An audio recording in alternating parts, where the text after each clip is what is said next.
Oi, pessoal, sejam bem-vindos a mais uma aula de Química. Novamente relembrando, vocês vão ouvir barulho de carro, de cachorro latindo, enfim, não deem bola, tá?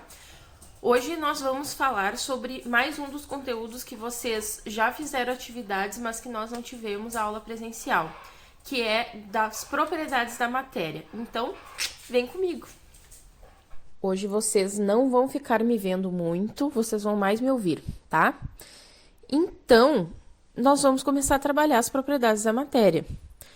Toda matéria apresenta uma série de propriedades ou características que, em conjunto, permitem identificá-las e diferenciá-las das demais.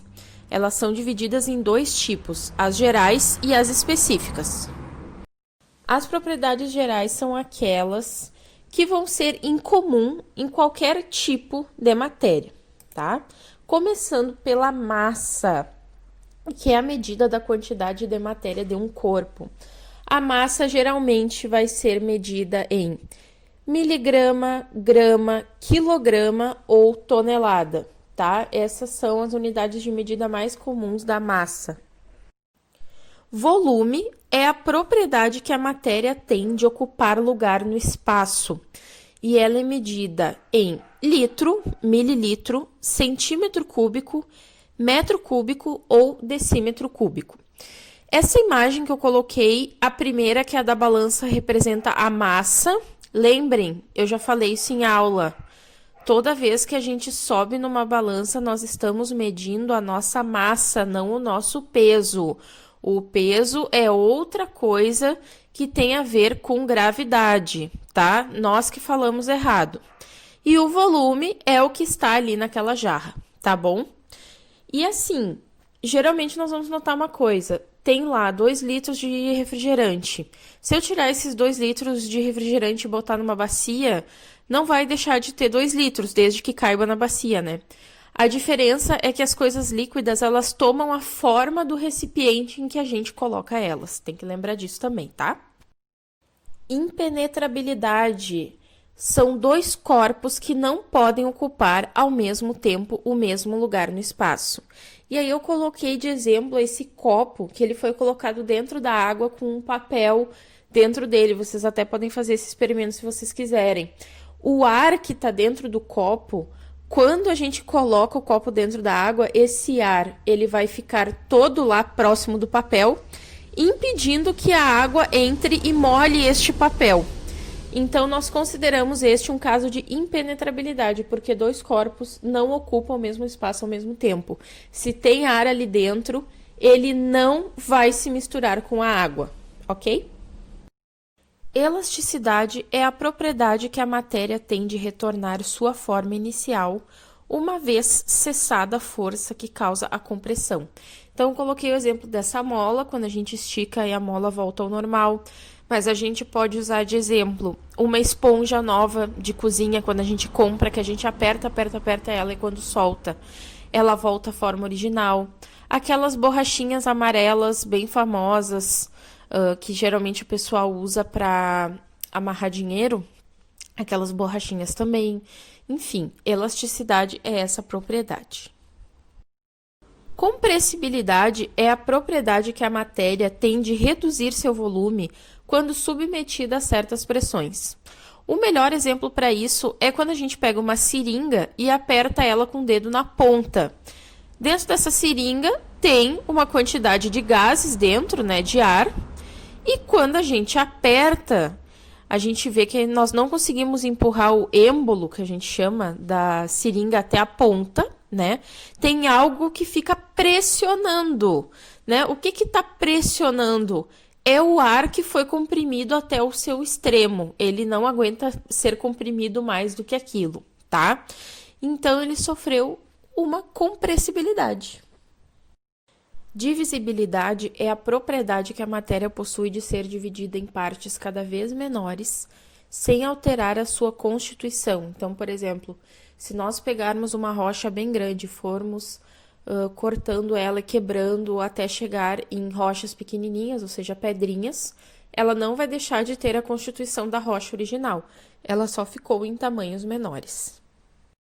Indestrutibilidade é o fato de que a matéria não pode ser criada nem destruída, apenas transformada. E o exemplo que eu coloquei é da madeira pegando fogo. Ali não está sendo criada e nem destruída nenhuma matéria, somente está ocorrendo uma transformação química. A inércia é a tendência natural que os corpos têm de manter seu estado de repouso ou de movimento numa trajetória reta, a menos que alguma força interfira e modifique sua situação, né, o seu estado original. Isso é o que acontece em acidentes de trânsito ou em qualquer outra situação, até quando nós tropicamos numa pedra e o nosso corpo é lançado para frente. Isso é a inércia. Agora eu trouxe essa imagem novamente porque nós vamos começar a falar das propriedades específicas, que são aquelas individuais a cada substância, tá? Todas as que nós falamos até agora, qualquer matéria tem.